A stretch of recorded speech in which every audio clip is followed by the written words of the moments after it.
كل طائفة من الناس تميل إلى نوع من هذه الأنواع، يعني من هذه متع الدنيا، قد جعلوها هي أكبر همهم ومبلغ علمهم، وهذا مكمن الخطر.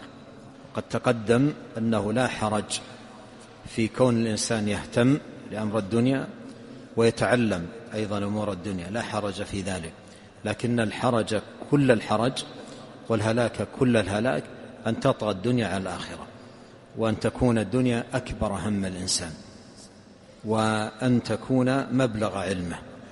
وهناك نقاط في الحياة الدنيا يكتشف فيها الإنسان نفسه، أعظمها الصلوات الخمس.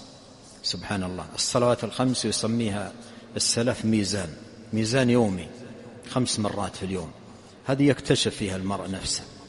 إذا نودي للصلاة في بيوت الله وجد الإنسان قلبه مشغول بالدنيا وليس معظما للصلاة، ينادى لها ويصلى في بيوت الله وتخرج الصلاة وهو في هذه الدنيا، فليعلم أنه عبد مفتون فتنته الدنيا. لأن الله قال عن أهل الإيمان، قال رجال لا تلهيهم تجارة ولا بيع عن ذكر الله وإقام الصلاة. فالصلاة ميزان يومي يكتشف فيه المرء نفسه، إذا وجدها ينادى للصلاة ولا تتحرك تاركة الدنيا مقبلة على الصلاة، فليعلم أنه مفتون، فتن بهذه الدنيا وغرته الحياة الدنيا بمتاعها الزائل.